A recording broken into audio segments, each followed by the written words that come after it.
es Café con José Antonio Lucero. ¿Qué tal? ¿Cómo estás? Muy bien, muchas gracias de invitarme. Estoy muy encantado de tomarlo con vosotros el café. Ujú.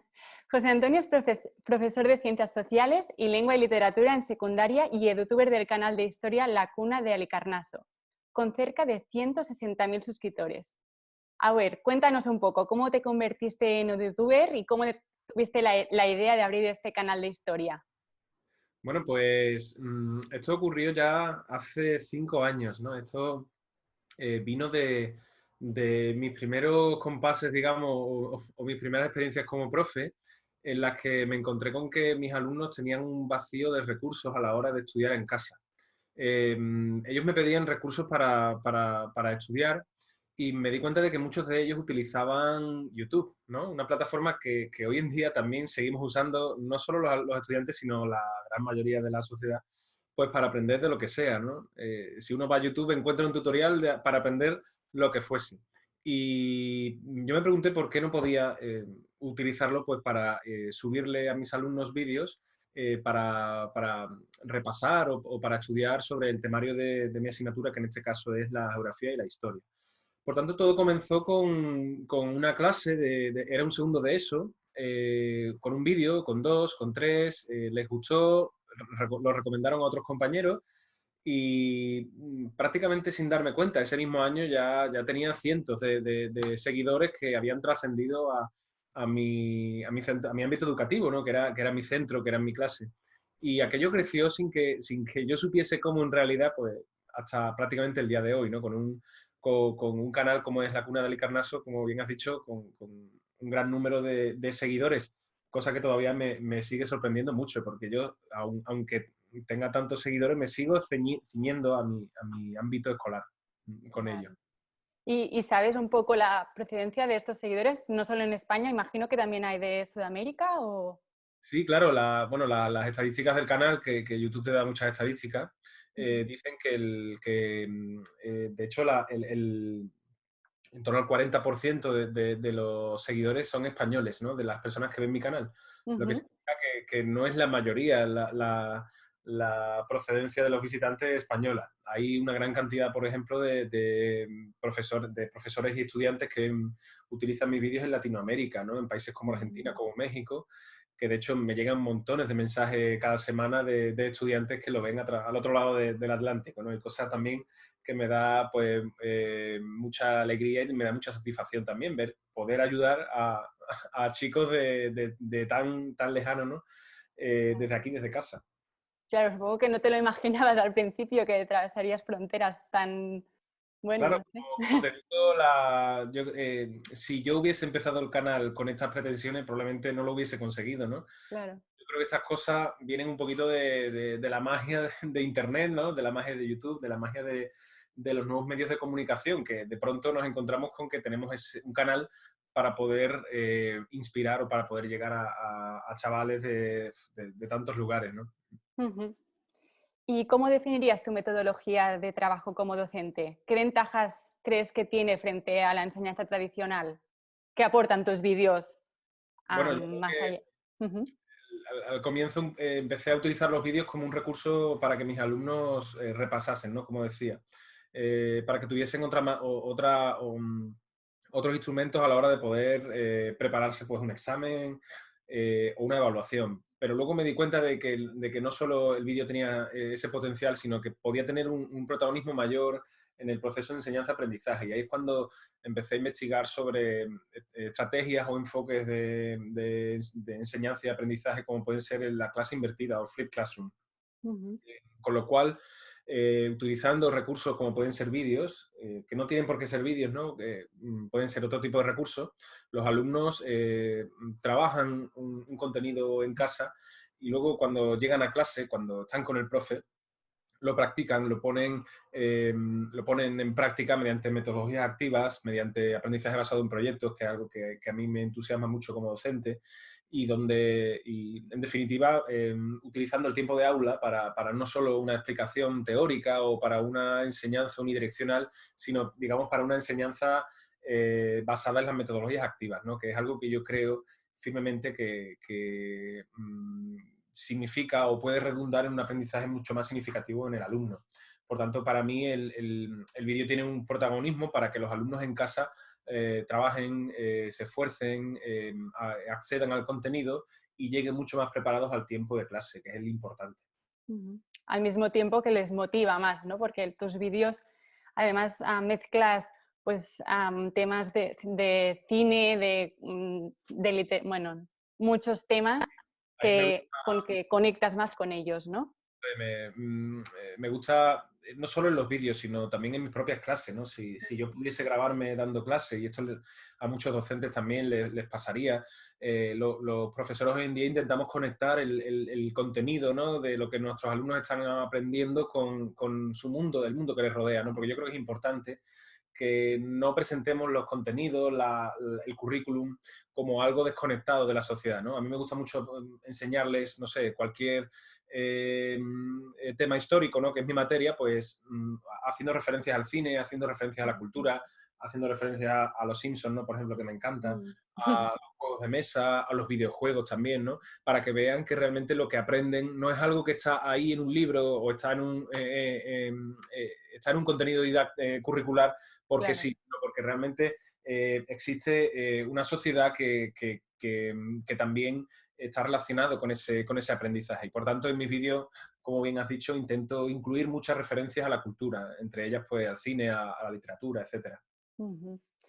Y me imagino que durante el cierre de los colegios y en la situación actual, tus vídeos se habrán convertido todavía más en una herramienta para muchos y para muchos imprescindible. ¿Cómo has notado un cambio realmente durante estos meses? ¿Has tenido que cambiar o adaptar tu contenido, la frecuencia en que cuelgas vídeos, la comunicación con tus alumnos? Cuéntanos un poco cómo han ido estos meses. Bueno, los meses de confinamiento, en primer lugar en el canal noté una subida de visitas impresionante, precisamente por como comentas, el cierre de los coles y de la enseñanza presencial hizo que muchos docentes tuviesen que recurrir a recursos como pueden ser los míos, ¿no? Como pueden ser los de la Cuna de Alicarnaso, que estaban ahí a disposición pues, de todo docente que quisiera. Y la verdad es que la satisfacción mía fue muy grande al darme cuenta de que yo podía ayudarles, ¿no? a docentes que estaban muy preocupados por, de pronto, en una situación que nadie controlábamos, pues podían utilizar ahí los recursos míos, como también otros tantos que yo también he utilizado de otros profes que también cuelgan, ¿no? Y luego también, lógicamente, hubo un cambio con respecto a mi propia práctica docente, porque sí que es cierto que a pesar de que yo tenía vídeos, ¿no? Había mucha gente que me decía, bueno, tú ya tienes ahí los vídeos eso ahí, tú estás preparado para una pandemia o lo que venga, ¿no?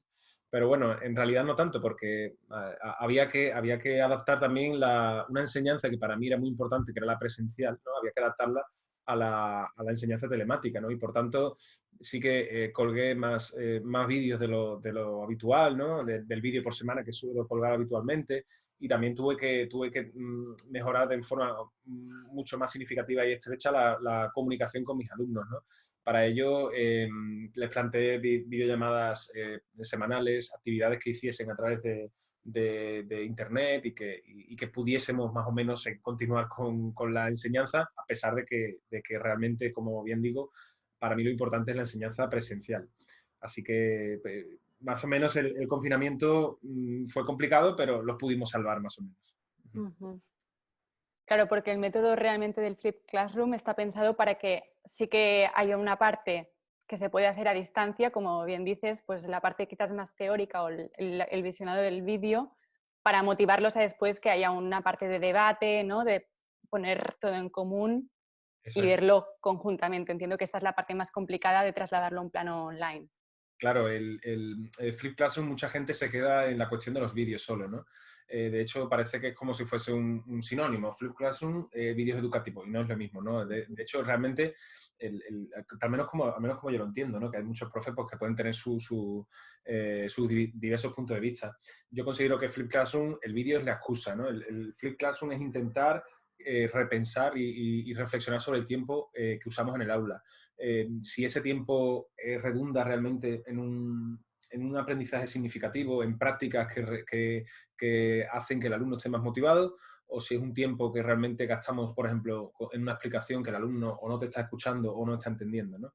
Por tanto, en Flip Classroom se pueden usar vídeos o no pueden usarse, simplemente pues, podría valer con otro tipo de recursos que pueden ser presentaciones online que muchos profes cuelgan y que están muy chulas, o podcasts, es decir, programas de radio que puede colgar el profesor también, o simplemente una cuestión tan simple como la de pedir a los alumnos que hagan un esquema sobre unas páginas del libro antes de llegar a clase, ¿no? Eso también vale como Flip Classroom, no tiene por qué ser solo el vídeo. Bueno, ligado con esto que estamos comentando, ¿qué limitaciones tiene la enseñanza online y la figura del edutuber y cómo superarlas, estas limitaciones? Bueno, la enseñanza online, a pesar de considerarme o que me consideran edutuber, ¿no? Para mí es insustituible la enseñanza presencial, ¿no? La enseñanza online puede ser un parche o puede ser una solución para estudios superiores, donde el alumno, al ser ya adulto y responsable, entre comillas, ¿no? O al menos lo pretendemos, puede digamos, guiar su propio aprendizaje gracias a la ayuda de un profesor online. Pero yo entiendo que al menos digamos, en la etapa en la que yo me dirijo, que es la educación secundaria, yo entiendo que es muy necesario todavía la enseñanza presencial, ¿no? El contacto directo entre profesor y alumno. Entiendo que tiene muchas limitaciones basarnos en la enseñanza online.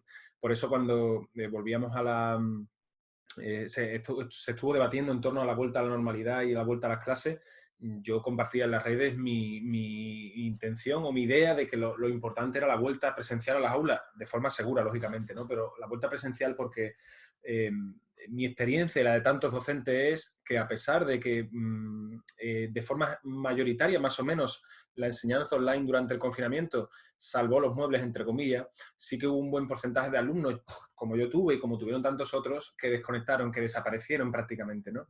Y yo creo que nosotros, sobre todo, tenemos que valernos, tenemos que rescatar a esos alumnos, ¿no? A esos alumnos que necesitan la figura del profesor cara a cara para aprender porque no tienen el seguimiento en casa o no tienen los hábitos adquiridos, ¿no? Por múltiples circunstancias. Por tanto, considero que la enseñanza online puede valer en diversas situaciones o diversos escenarios como el que hemos tenido ahora de pandemia, pero yo apuesto firmemente por la enseñanza presencial. Y en torno a la figura del youtuber, lógicamente las limitaciones, bueno, yo creo que hoy en día tenemos un abanico amplísimo de posibilidades los profesores de compartir lo que sabemos, ¿no? Yo creo que eso es importantísimo. Hoy en día no tenemos por qué quedarnos los profes las cuatro paredes de nuestra aula. Podemos abarcar un mundo inmenso y el ejemplo mío yo lo veo perfectamente, ¿no?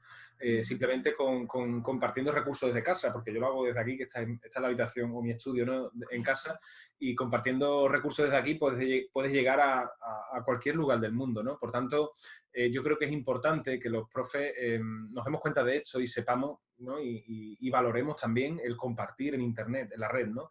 El poder ayudar a otros compañeros para también ayudarnos a uno mismo, porque yo considero que gracias al haber adquirido relevancia un poco, ¿no? Con mi canal de YouTube, ello me ha ayudado a conocer a un montón de profesores súper interesantes y de los que he aprendido un montón y a los que no habría conocido de no ser por la cuna de Halicarnaso. Por tanto, yo, la figura del edutuber, ¿no? Que me preguntabas, considero que es algo que todos los profes deberían intentar, no lógicamente con el tiempo que requiere tal vez un canal de YouTube como el mío, pero sí intentar compartir cada vez más la red, intentar estar en las redes donde se comparte, ¿no? No sé, en Twitter, en Instagram, ¿no? Que hay un movimiento de profes muy interesante. Claro. E intentar estar ahí, porque hoy en día el aprendizaje, hoy en día la enseñanza es cada vez más virtual, en el buen sentido, no en el malo. Y compartir entre todos muchísimo. Claro, realmente estas redes de solidaridad que han surgido durante el confinamiento especialmente son muy interesantes y muy bonitas y pueden ser muy inspiradoras. Sí, sí, sí. Pues muchas gracias por compartir esta charla con nosotros para inspirarnos también. Genial, muchas gracias a vosotros. Pues un abrazo. Igualmente, muchas Que gracias. vaya muy bien. Gracias.